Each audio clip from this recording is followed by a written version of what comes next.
Hello everybody, my name is Adam, and this is the second episode of Eternal Chains. My name is Adam, as I already said. The person to my right on the screen is Brian, and the person below me is Josh. We stopped off last week with the whole thing with the metal ball with the eye inside. Yeah, that thing. I remember that. And it ran away off into the buildings in the distance. Yeah, that thing was pretty thoroughly creepy. I remember that. Yeah? Oh yeah. It likes blood. Mm-hmm. Which is weird. And you guys were staking out the night to see the other creepy thing that happened, which was the weird guttural chanting from the Yes. slaves in Oh, the yeah. prisons. Yeah, that was weird. If you want to see other stuff, watch episode 1.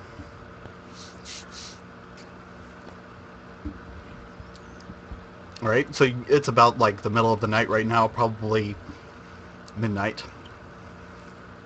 Okay. Okay. Ta-da! Okay. Well, Soren, I've been stung quite a bit by all those bees. Yeah. How about you? I'm actually all right. I'm pretty sting free. I've got a couple of them, but nothing to be concerned about. You just see my lip like swell up. I'm like, yeah, I'm pretty. Yeah, I got stung at least 20 times. So Yeah, it looks like you've had a little bit of a night. I'll have to get this taken care of in the morning. But for now, we're gonna have to stay here, see if anything else happens. Make sure there's no killings. Yeah. Speaking of which, we should actually check on all the slaves that were stung. See if any of them died from it. Yeah, it's actually a good idea. See if the bees are what's killing people, maybe. I sure hope not. Yeah. That would really We'll find another suck. swarm of bees. So you guys are checking the cages. Yeah, we'll go Mhm. check the assorted prisoners. It's easy to remember where the bees were, and you look inside and you can see people that are extremely stung but still like scratching where they've been stung because it's starting to get inflamed and all that fun stuff that happens with insect bites. But definitely not Stings. dead. Yeah. Okay. And then you see other people who are not moving, probably only about 2. Okay. And then, of course, the person between them is dead. But he was already dead. He's been dead for 6 days. So he's extra dead. Mm-hmm. Perhaps the people that were stung into not moving aren't dead. But, of course, as with all cases where somebody isn't moving and they're unconscious, they could be dead, they could be just unconscious. You never know. And we can't get into the cages to check on them without the keys, can we? Nope. It's unfortunate. Yes. If any of you have heal, you can take a look on them and I don't. or even perception or something like that. I can do a perception. I do have that. Look at my dice here. Let's see. My perception. There we go. Ooh. Alright. 18. You can see one of them is still breathing and the other one isn't. Alright, so we have one dead of bee stings. Huh. Which is the one that's not moving? The one to the right of where the prisoner was dropped. Interesting. That one's still breathing, at least. Well, Soren, it looks like that one's not moving. What do you think it could mean? I think it means he's dead. Though I am not Oh. certain of that. Well, yes, but why? My guess would be bee stings. Yes, but why him? I really couldn't say. Like, I would almost call it an accidental death. It doesn't look like it was on purpose. Maybe it's maybe the compound's under some sort of curse, maybe? It's Because possible. summoning up bees doesn't seem like something an alchemist would do, which was my theory before. Yes. Well, I find it highly unlikely that it's an alchemist now. Yeah. Indeed, summoning up bees.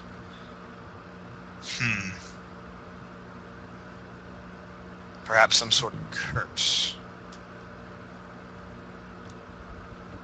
Let's see. What was that thing that we saw before? I identified it as... Yeah, they are gods. No, the small circular thing. I Oh, identified The it as auger something. chitin. Yes, the auger chitin. yeah. I wonder what that could be. I'm guessing you're wanting to make a knowledge check to see if it can summon bees or something like that.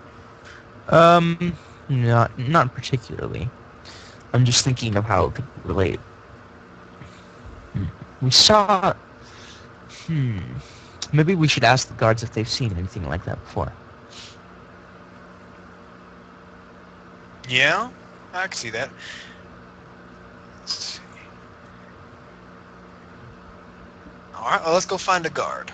You've been hearing the people up at the top on the hatches are kind of scrambling because somebody's just dropped and the rope has snapped and all of that nonsense. Okay. Well, I guess we'll go up top and we'll try and see who's pulling someone out. You're able to walk up the steps and then meet with these people, and then one of them says, "What do you need?" We noticed that you were pulling someone up. Is this someone who just died, or has he been dead? He's been dead for a while. Do you know if anyone else has died yet tonight? Actually, I'd like to ask you that question. We saw some sort of hive on his back before the rope snapped. Hive on his back. You mean there was a hive on his back? Yes. You're not exaggerating. That's interesting. That's interesting. I'm not sure why bees would want to nest on a person, but bees like to nest in strange things. Well, as I'm sure you can see, I've been stung quite a bit. Oh yeah, I've heard it too. Anyways, yes. Well, let me see his corpse, if you don't mind. Let us get some new ropes real quick, perhaps chain, and we'll bring him up, and then you can perform your sort of amateur autopsy. And then they go for a while, and they're trying to fetch chain. Okay. A long while passes, but they eventually come back with the chain, and they're able to throw it down, and then one of them holds onto the chain and kind of goes down into the pit, and then secures the chain, climbs back up, and then pulls him out. And you can see that there's like a waxy, dusty sort of substance, which is typical of beehives.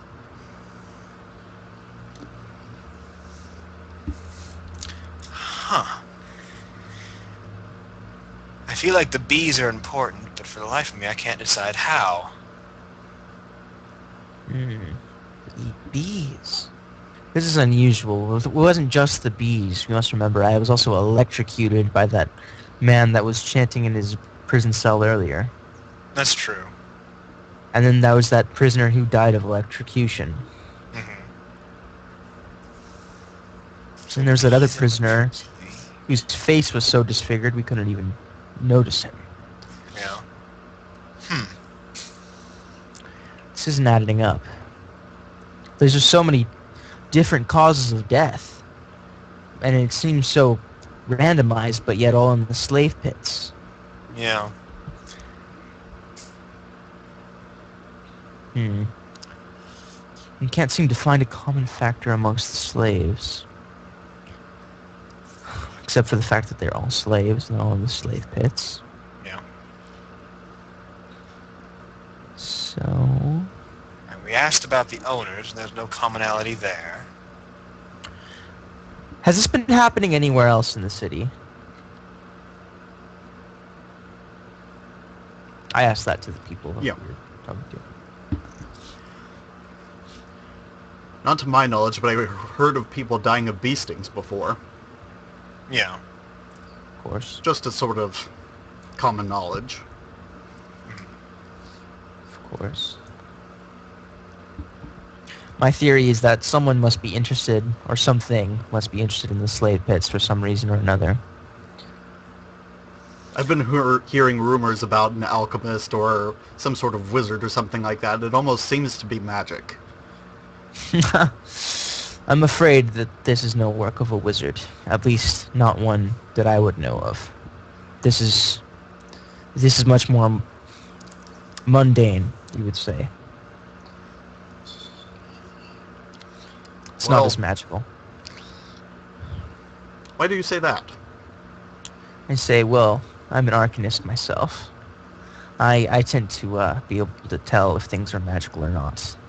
And when I encounter them firsthand, and I kind of acknowledge my stings, it's a lot easier to be able to be sure. Oh, yes.